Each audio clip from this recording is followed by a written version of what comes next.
بسم اللہ الرحمن الرحیم۔ صحیح مسلم میں رسول اللہ صلی اللہ علیہ وسلم کا پاک ارشاد ہے، عجبا لامر المؤمن، کہ مومن بندے کا معاملہ بھی بڑا عجیب ہے۔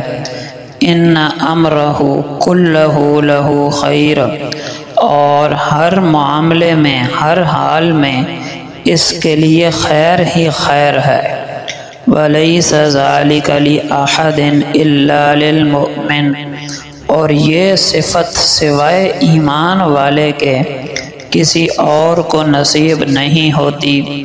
کون سی؟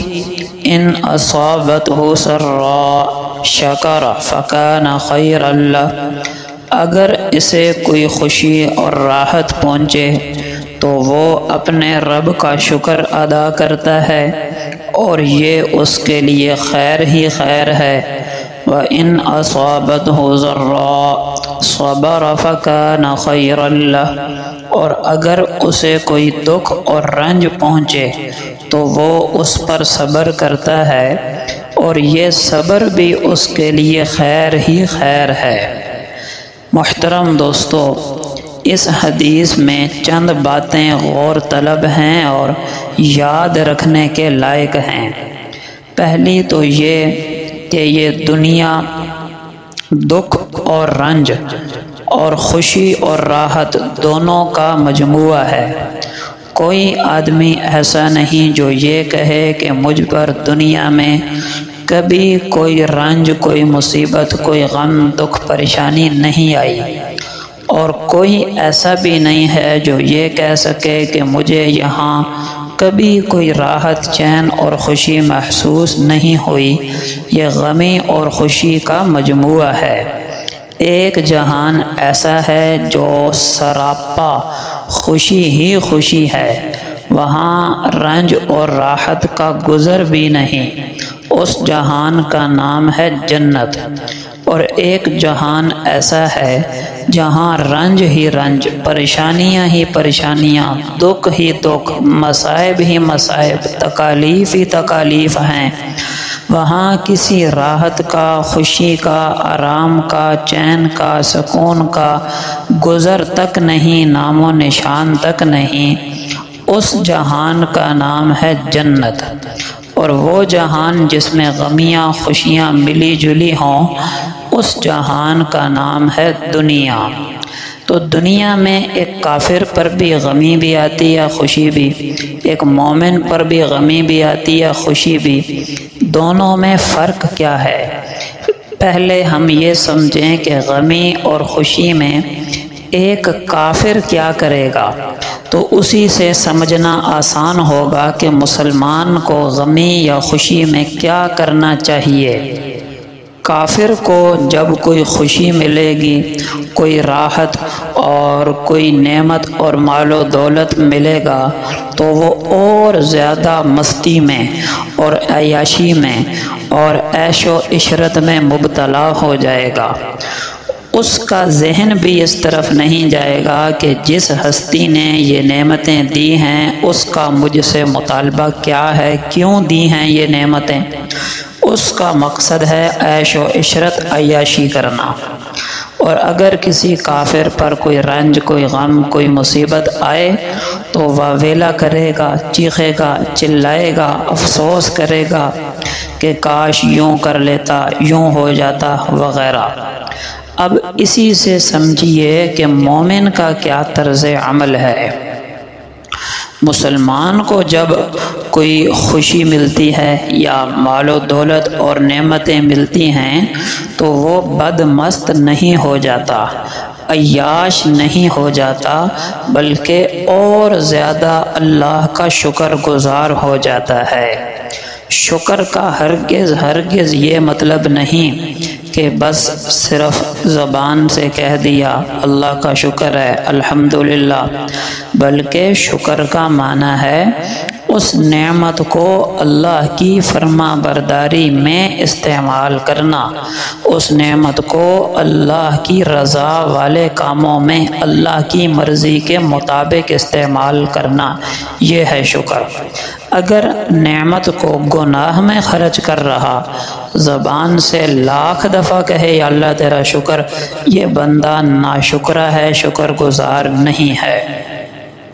اللہ نے مال و دولت دیا، وہ نیکی کے کاموں میں خرچ کر رہا اور علماء پر، مدارس پر، طلباء پر، گھر والوں پر، غریبوں پر خرچ کر رہا، یہ شکر گزار ہے۔ اس نے مال کی نعمت کا شکر ادا کر دیا۔ ایک آدمی کو مال و دولت ملا، وہ گناہوں میں خرچ کر رہا، اپنی عیاشیوں میں خرچ کر رہا اور زبان سے کہتا ہے شکر ہے شکر ہے، یہ ناشکر ہے۔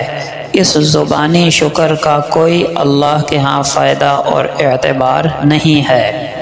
تو مومن کو نعمت ملتی ہے تو وہ اللہ کا شکر گزار ہوتا ہے۔ رنج آئے، دکھ آئے، مصیبت آئے تو صبر کرتا ہے۔ صبر کا معنی کیا ہے بھائی؟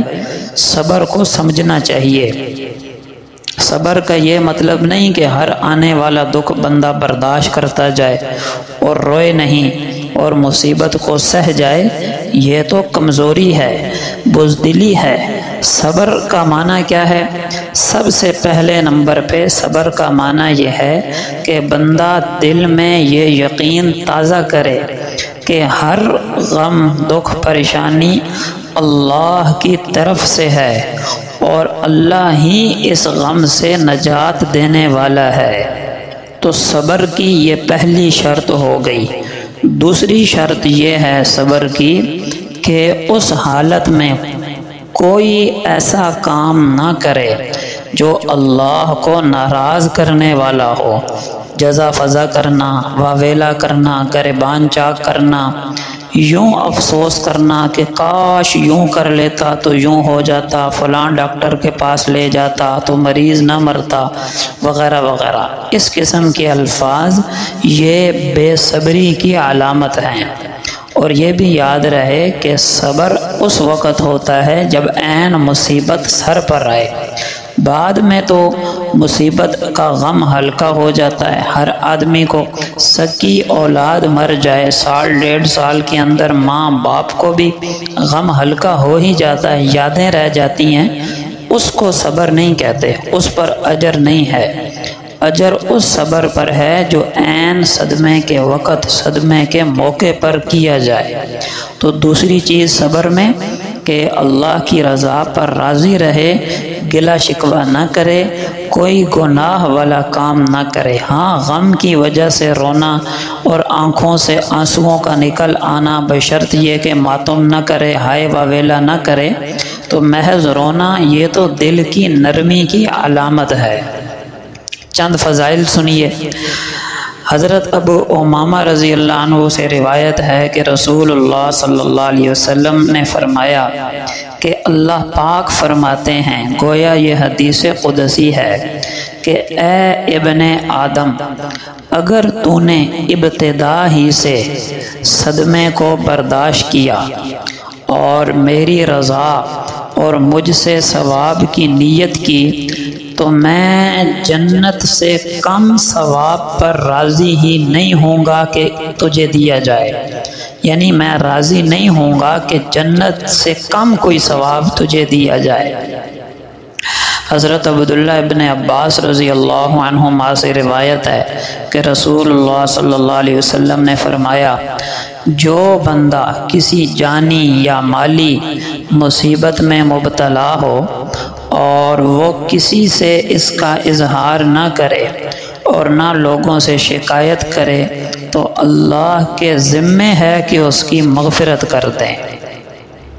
حضرت انس رضی اللہ عنہ فرماتے ہیں کہ رسول اللہ صلی اللہ علیہ وسلم کے ساجزادے حضرت ابراہیم نزع کے وقت آپ علیہ السلام کی گود میں تھے آقا